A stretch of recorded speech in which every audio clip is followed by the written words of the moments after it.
महाराष्ट्राचा. नमस्कार, मी सुद्धा संध्याकाळमध्ये आपलं सगळ्यांचं स्वागत. कापूस आणि सोयाबीनची खरेदी करताना सरकारने सर्व कायदेशीर प्रक्रिया आणि नियम पाळले आहेत. यामध्ये कोणत्याही प्रकारची अनियमितता झालेली नाही. विरोधक खोटे पुरावे देऊन या प्रकरणाला स्कॅम घोटाळा म्हणून हायकोर्टात घेऊन गेले होते. मात्र न्यायालयाने दिलेला निकाल हा सत्याचा विजय असून त्यात कोणताही घोटाळा नसल्याचं सिद्ध झालं आहे. हा काळ सध्या षडयंत्राचा आहे. धनंजय मुंडे यांचे राजकीय अस्तित्व संपवण्यासाठी जाणीवपूर्वक असे आरोप केले जात आहेत, हे आता महाराष्ट्रासमोर स्पष्ट झालं आहे. एक तर कृषी विभागाच्या मुख्यमंत्री कापूस सोयाबीन या योजनेमध्ये शेतकऱ्यांसाठी शेतकऱ्यांचं उत्पादन वाढावं यासाठी वेगवेगळे फर्टिलायझर्स घेणं, शेतकऱ्यांचं श्रम कमी व्हावं यासाठी वेगवेगळे अवजारं घेणं, याच्या संबंधित कृषी विभागाने खरेदी केली. ती खरेदी अतिशय नियमाला धरून केलेली खरेदी. पण सरकारने ही खरेदी करत असताना सगळे नियम पाळले तरी सुद्धा मागच्या वर्षी आपण पाहिलं असेल, म्हणजे आपणच जास्त पाहिलंय त्यामुळं आपल्याला काही वेगळं सांगायची गरज नाही की त्या विषयावरती एवढं रान पेटवलं, हायकोर्टामध्ये गेले. हा स्कॅम किती मोठा आहे हे हायकोर्टामध्ये खोटे पुरावे देऊन त्यांनी दाखल केलं.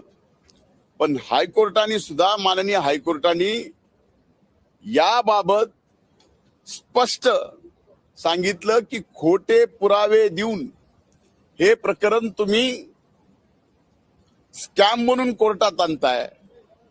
त्यासाठी तो निर्णयही आमच्या बाजूने दिला आणि हायकोर्टाने त्यांना 1 लाख रुपयाचा दंडही त्या ठिकाणी केला.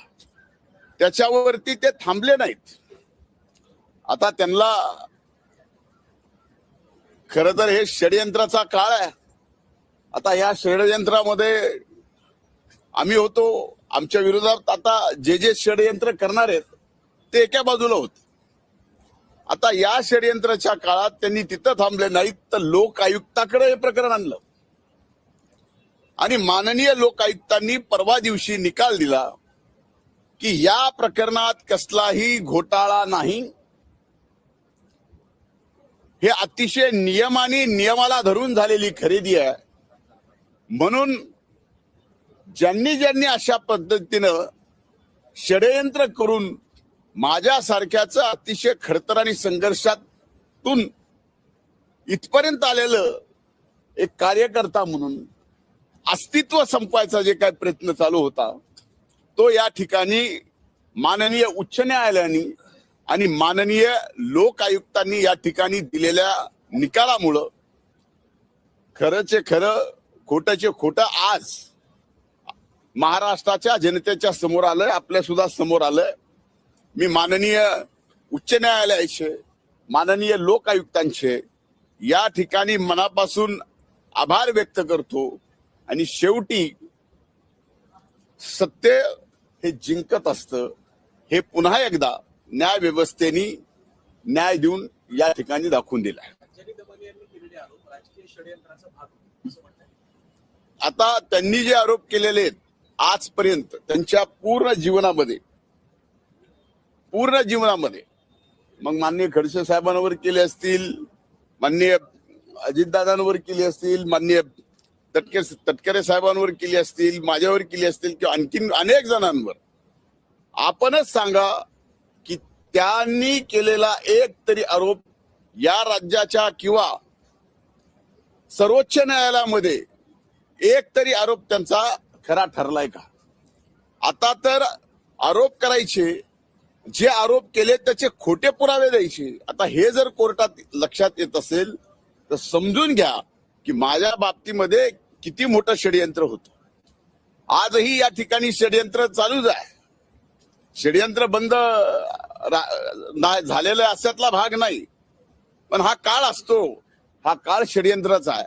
त्यामुळे या षडयंत्राच्या काळात आम्ही अतिशय संयमाने न्याय व्यवस्था जी न्याय देईल ते मान्य करायचा आणि न्याय व्यवस्थेने या ठिकाणी आम्हाला न्याय दिलाय त्याचा नक्कीच समाधान आहे आणि न्याय व्यवस्थेचे आभार मानतो. एक आता दावा कुणावर ठोठवावा हा सगळ्यात मोठा प्रश्न आहे. एकाने आरोप केला, तो आरोप किती वेळ दाखवावा, ज्यांनी केला त्याच्यावरती ज्यांनी दाखवावा तो किती वेळ दाखवावा.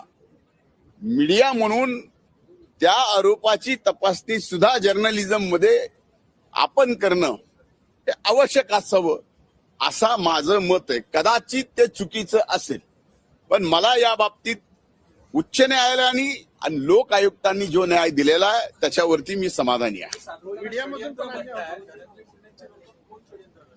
आता एक लक्षात घ्या, स्पेसिफिक नाव षडयंत्रात कधीच देता येत नाही आणि ते त्याला व्यक्तीलाही माहित नसतं.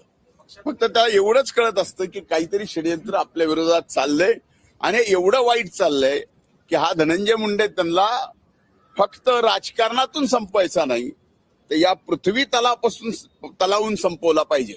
अशा पद्धतीनं आपल्याला आठवत असेल, आपल्यापैकी अनेक जण असेल की ज्या वेळेस मी राज्याचा विरोधी पक्ष नेता होतो, शेतकऱ्यासाठी, शेतमजुरासाठी, शेतकऱ्यांच्या शेतीमालासाठी या सभागृहामध्ये 8-8 दिवस सभागृह चालू दिलं नाही.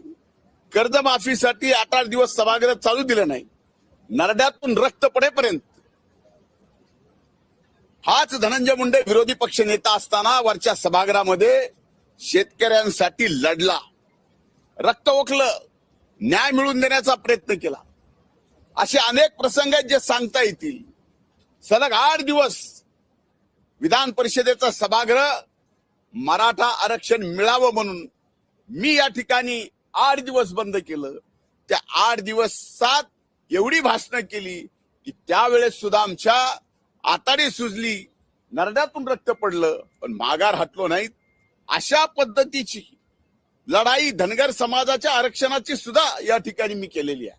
त्यामुळं एक कार्यकर्ता ज्यावेळेस सामान्य माणसाचे प्रश्न घेऊन त्याला जी जबाबदारी मिळते त्या जबाबदारीतून सोडवण्याचा प्रयत्न करतो. जबाबदारी बदलली की त्याचं रूप षडयंत्रामध्ये आणायचं आणि त्या षडयंत्रातून असा कार्यकर्ता जो तयार झालेला आहे त्याला पूर्णपणे संपवायचं काम या षडयंत्राच्या माध्यमातून करायचं. या सगळ्या आरोपांमुळे तुमचं राजकीय नुकसान झालं. आता पक्षाकडे पुन्हा मंत्रिपदाची मागणी करणार? हे बघा, मी कुठल्याही गोष्टीची मागणी किंवा मंत्रीपद याच्या कधी आयुष्यात विचार केला नाही. मी कुठलीही महत्वाकांक्षा ठेवून इथपर्यंत आलेलो नाही. जयंत पाटील असं म्हणते की आता दादांची इच्छा होती विलिनीकरणाची, मात्र आता दादाच नाहीये, त्यामुळे विलिनीकरण होणार नाही असं त्यांनी स्पष्ट केलं. आता त्या बाबतीमध्ये मी बोलणं उचित नाही. आमचे मान्यवर नेते बोलतील. ताज्या आणि महत्त्वपूर्ण बातम्या पाहण्यासाठी आजच आमच्या संध्या लाईव्ह न्यूज चॅनलला YouTubeवर सबस्क्राईब करा आणि बेल आयकॉन प्रेस करा.